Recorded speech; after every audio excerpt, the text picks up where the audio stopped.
سڵاو ڕێز بۆ ئێوە بینەرانی خۆشەویستی تەلەڤیزیۆنی کۆمەڵە بە یارمەتی هاوڕێیانی هاوکار ماتوینێتەوە خزمەتان بۆ پێشکەشکردنی گەشتی هەواڵەکانی ئەمڕۆی هەینی سەرەتا سەردێڕی گرنگترین هەواڵەکان. مانگرتنی کرێکارانی شاغڵ لە مەیدانی نەوتی ئازەرمێهرانی ئیلام، داخرانی کارخانەی سیمانی سنا بە بۆنەی نەبوونی بەرق، دەست بە سەرکردنی سێ هاوڵاتی لە شاری مەهاباد، لە سێدارەدانی سێ بەندکراو لە زیندانەکانی سنا، کەرەج و گورگان، دەست بە سەرکردنی 24 شارۆمەندی کورد لە باکووری کوردستان، کۆبوونەوەی کرێکارانی پترۆشیمی نگینی موکران لە چابەهار،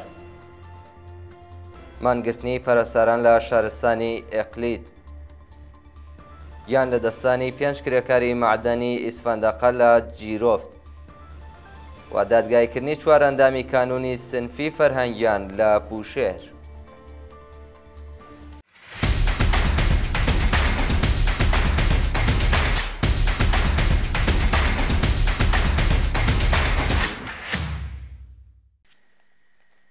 درێژەی هەواڵەکان. مانگرتنی کرێکارانی شاغڵ لە مەیدانی نەوتی ئازەرمێهرانی ئیلام، ڕۆژەی پێنجشەممە 25 گەلاوێژ کرێکارانی شاغڵ لە مەیدانی نەوتی ئازەرمێهرانی ئیلام لە ناڕەزایەتی بە نەدانی داخوازیەکانیان دەستیان لە کارکێشا و مانیان گرت. بە پێی راپۆرتەکان کرێکارانی مەیدانی نەوتی ئازەرمێهران پەیوەست بە مانگرتنی کرێکارانی ئەرکان سالس و پەیمانی نەوت لە پرۆژەکانی پارسی جنوبی بوون. کرێکارانی ناڕازی خوازیاری بەڕێوەچوونی یاسای 14 ڕۆژکار 14 ڕۆژ پشودان، زیادکردنی ئاستی حەقدەست، وەلانانی پەیمانکار، بەکردەوە دەراتنی مادەی دەی ئەرک و بەرپرسیارەتی پێرسۆنێلی نەوت، وەلانانی جیاوازی، دابینکردنی بیمەی دەرمانی و ئیمکاناتی ڕیفاهی، بەکردەوە دەراتنی گەڵاڵەی ڕێزبەندی پیشەکان و لەسەر کارلابرنی بەڕێوەبەرانی ناکارامە بوون. داخرانی کارخانەی سیمانی سنا بە بۆنەی نەبوونی بەرق، بە پێواڵی گەیشتوو بەرقی کارخانەی سیمانی سنا لەلایەن دەوڵەتەوە بڕاوە و ئەو کردەوە بۆتە هۆی بێکاری دەیان کرێکار. بە وتەی سەرچاوەکانی هەواڵ، بڕینی بەردەوامی بەرقی کارخانەی سیمانی سنا زیانی 2 ملیار تمەنی لەو کارخانەداوە و زیاتر لە 320 کرێکار بێکار کراون. بڕینی کارەبا جگە لە داخستنی کارخانەکان زیانێکی زۆری بە 100 پیشەی وەکو نانەواخانە، شیرینی پەزی، فرۆشگا و هیتر گەیاندووە. دەست بە سەرکردنی سێ هاوڵاتی لە شاری مەهاباد، ڕۆژەی چوارشەممە 24 گەلاوێژ سێ هاوڵاتی خەڵکی مەهاباد بە ناوەکانی گەلاوێژ محەممەد یارشاد ئێحسان ڕەسوڵزادە تەمەن 22 ساڵ و ماردین ڕەسوڵزادە تەمەن 13 ساڵ لەلایەن هێزە ئەمنیەتیەکانەوە دەست بەسەر کراون. بە پێی راپۆرتەکان، گەلاوێژ محەممەد یارشاد تەمەن 45 ساڵ لە کاتی گەڕانەوە لە دوکانی بەرگدووری لەلایەن هێزە ئەمنیەتیەکانەوە دەست بەسەر و بە شوێنێکی نادیار ڕاگوێزراوە. لەلایەکی دیکەوە، دوو برا بەناوەکانی ئەحسان و ماردین ڕەسوڵزادە لە هێرشی هێزەکانی ئیدارەی ئیتلاعاتی ڕەژیم بۆ سەر ماڵەکەیان لە گەڕەکی ئەسحابەسپی مەهاباد دەست بەسەر و ڕەوانەی گرتوخانەی ناوەندە ئەمنیەتیەکان کراون. تا کاتی داڕشتنی ئەم هەواڵە، هیچ زانیاریەک لەسەر هۆکاری بەندکرانی ئەو سێ هاوڵاتیە لە بەردەستا نییە. لە سێدارەدانی سێ بەندکراو لە زیندانەکانی سنا، کەرەج و گورگان، ڕۆژانی چوارشەممە و پێنجشەممە 24 و 25 گەلاوێژ حکمی ئەعدامی سێ بەندکراو بە ناوەکانی ئیلیاس ڕەزایی، ناسر شەفیعی و پەیمان ئەڵاوەیسی لە زیندانەکانی کەرەج، گورگان و سنا جێبەجێکرا. بەیانی ڕۆژی چوارشەممە 24 گەلاوێژ دوو بەندکراو بە ناوەکانی ئیلیاس ڕازایی تەمەن 40 ساڵ، ناسر شەفیعی تەمەن 37 ساڵ و خەڵکی تیکاب بە تۆمەتی پەیوەندیدار بە مادەی هۆشبەر و کوشتنی بانقاست لە زیندانەکانی کەرەج و گورگان ئیعدام کراون. هەروەها بەیانی ڕۆژی شەممە بەندکراوێکی خەڵکی سنا بە ناوی پەیمان ئەڵاوەیسی بە تۆمەتی کوشتنی بانقاست لە زیندانی ئەو شارە لە سێدارە دراوە. شایانی باسە کە 4 بەندکراوی مەحکوم بە ئیعدام لە زیندانی شیراز بە ناوەکانی یوسف کازمی، عەلی سەلیمی، حەیدەر عەرەب و مرتەزا ئەردەکانی بە مەبەستی جێبەجێکردنی سزاکانیان ڕەوانەی بەندی تاکە کەسی کراون.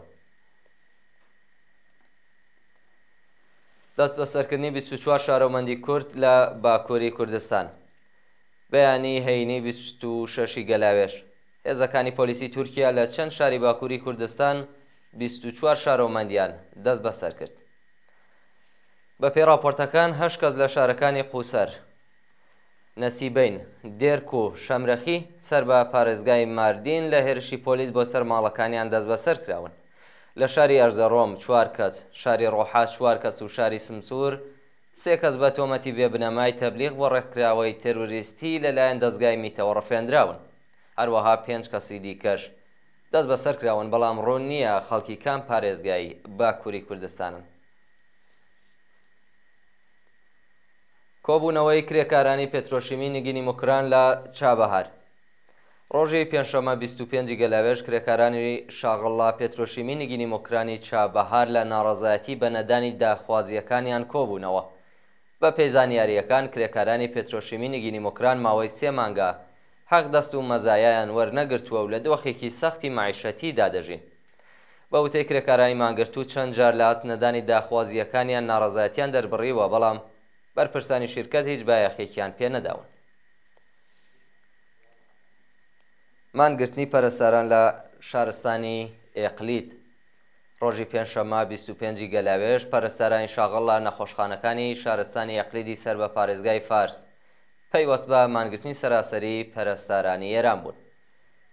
بە پێی راپۆرتەکان مانگرتنی پەرستاران ڕۆژ لە دوای ڕۆژپەرە دەستێنێت و تا بە ئەمڕۆ پەرستاران و کادری دەرمانی شارەکانی کەرەج، بەندەرعەباس، فەسا، نەیریز، شیراز، زەنجان، تەورێز، یەزد، بوشێر، کەنگان، ئابادا، جەهرۆم، ئێقلید و چەند شاری دیکە دژ بە دۆخی خراپی پیشەیی و معیشەتی دەستیان لە کار کێشاوەتەوە و مانیان گرتووە. پەرستارانی ئێران خوازیاری زیادکردنی ئاستی حەقدەست، پێدانی داخوازیە دواخراوەکان، چوونە سەرەوەی تعرفەی پەرستاری، کەمکردنەوەی ساعەتی کار، پێدانی ئیزافەکاری و کارانە، تەزمینی ئەمنیەتی پیشەیی و هەروەها نوێکردنەوەی قەرارداد بوون. کۆبوونەوەی کرێکارانی لەسەر کار دەرکراوی فولاد لە ئەهواز. ڕۆژی پێنجشەممە 25 گەلاوێژ کرێکارانی لەسەر کار دەرکراوی سەنعەتی فولادی خۆزستان بۆ دووهەمین ڕۆژی بەردەوام لە بەردەم گروپی ملی فولاد لە شاری ئەهواز کۆبوونەوە. مانگی ڕەشەمەی ساڵی ڕابردوو 25 کرێکاری گروپی ملی فولادی خۆزستان بە بیانووی دەربڕینی ناڕەزایەتی لەلایەن خاوەنکارەوە لەسەر کار دەرکران. کرێکارانی بێکارکراو لە مافی بیمە بێبەری و حەق دەستە دواخراوەکانیان هێشتا پەرداخت نەکراوە. ماوەی 6 مانگە کرێکارانی لەسەر کار دەرکراو لە بەردەم وستانداری و دەفتەری شیرکەت لە شاری ئەهواز کۆ دەبنەوە و داوای گەڕانەوە بۆ سەرکار دەکەن، بەڵام بەرپرسانی وەستانی خۆزستان سەرنجیان بە داخوازیەکانیان نەداوە. گیان لە دەستانی 5 کرێکاری معدەنی ئیسفەندەقە لە جیرۆفت. بەیانی ڕۆژی پێنجشەممە 25 گەلاوێژ 5 کرێکاری شاغڵە معدەنی ئیسفەندەقەی جیرۆفت لە کاتی چوون بۆ سەرکار تووشی ڕووداوی هاتوچوو بوون و گیانیان لەدەستاوە. بە پێی زانیاریەکان سرویسی گواستنەوەی کرێکارانی معدەنی مسی ئیسفەندەقە لە جادەی جیرۆفت تووشی ڕووداوی هاتوچووە بووە و 5 کرێکار دەست بەجێ گیانیان لەدەستاوە و 2 کرێکاری دیکەش بریندار و ڕەوانەی نەخۆشخانەکراون. دادگایکردنی 4 ئەندامی کانونی سنفی فەرهەنگیان لە بوشێر. ڕۆژی چوارشەممە 24 گەلاوێژ 4 ئەندامی دەستەی بەڕێوەبەرایەتی کانونی سنفی فەرهەنگیانی بوشێر بە ناوەکانی مەحموود مەلاکی، ئەسقەر حاچب، عەبدوڕەزا ئەمانیفەر و موحسین عومرانی لە دادگای پێداچوونەوەی ئەو شارە حازر بوون. ئەو 4 چالاکە سنفیە پێشتر لەلایەن دادگای ئینقلابی بوشێرەوە بە تۆمەتی هەوڵ بۆ تێکدانی ئەمنیەتی وڵات و بەشداری لە کۆبوونەوەی یاسایی معالمان هەریەکەو بە 2 ساڵ زیندان و کۆمەڵێک سزای تەکمیلی محکوم کرابوون. پاش ناردنی دۆسیە ئەو 4 چالاکە سنفیە بۆ دادگای پێداچوونەوەی ئوستان ڕۆژی چوارشەممە مەحموود مەلاکی، ئەزغەر حاجب، عەبدوڕەزا ئەمانیفەر و موحسین عومرانی لە دادگا حازر بوون و بەرگریان لە خۆیان کرد. شەرمەزارکردنی حکمی ئەعدامی شەریفە مەحەممەدی لەلایەن سەندیکا کرێکاریەکانی سوئێد. پلاتفۆرمی سەندیکا کرێکاریەکانی وڵاتی سوئێد ڕۆژی پێنجشەممە 25 گەلاوێژ لە بەیاننامەیەکدا سەپاندنی سزای ئەعدام بەسەر شەریفە مەحەممەدی و سەپاندنی سزای زیندانی بەسەر چالاکانی کرێکاری محکوم کرد. ئەو پلاتفۆرمە کە ناوەندی هاوکاری سەندیکای بەشی گواستنەوە، سەندیکای ئاسن، یەکێتی معلیمانی سوێد و کرێکارانی شارەداریە لە ڕاگەیاندنێکدا وێڕایی دانەکردنی سەرکوتی وەحشیانەی چالاکانی کرێکاری سنفی سیاسی و مەدەنی لەلایەن کۆماری ئیسلامی خوازیاری هەڵوەشانەوەی سزای سێدارەی شەریفە محەممەدی، ئازادی داود ڕەزەوی، ڕەزا شەهابی، حەسەن سەعیدی، ڕەسوڵ بۆداغی و هەموو چالاکانی سنفی و کرێکاری لە بەندیخانەکانی ئێران بوو. بە دوایین هەواڵمان سەبارتە بە خۆپێشاندانی ژنانی ئەفغانستانی دژ بە تالیبان لە وڵاتی پاکستان. ڕۆژی پێنجشەممە 25 گەلاوێژ هاوکات لەگەڵ سێمین ساڵڕۆژی بەدەسەڵاتگەشتنی حکوومەتی تالیبان ژنانی ئەفغانستانی پەنابەر لە وڵاتی پاکستان خۆپێشاندانیان کرد. ژنانی بەشدار لەو خۆپێشاندانە ڕاهاتنی کۆمەڵگای جیهانیان لەگەڵ دەسەڵاتی جەنایەتکاری تالیبان بە توندی شەرمەزار کرد و خوازیاری گەڕانەوەی کچانی ئەفغانستانی بۆ مەدرسە، زانکۆ و کار لە دەرەوەی ماڵ بوون. لەلایەکی دیکەوە ژنانی تێکۆشەری ئیتالیا لە کۆبوونەوەیەکدا بە وتنەوەی دروشمی ژن، ژیان، ئازادی پشتیوانی خۆیان لە ژنانی ئێران و ئەفغانستان دەربڕێ و خوازیاری سزادانی بەرپرسانی کۆماری ئیسلامی و تالیبان بوون. جێگای ئاماژەیە کە بە پێی ئاماری یونسکۆ 1,400,000 کچی ئەفغانستانی لە خوێندن بێبەش کراون. بینەرانی خۆشەویست گەشتیاوەڵەکانی ئەمڕۆتان پێشکەشکرا، کات و ساتێکی خۆش بۆ هەموو لایەکتان.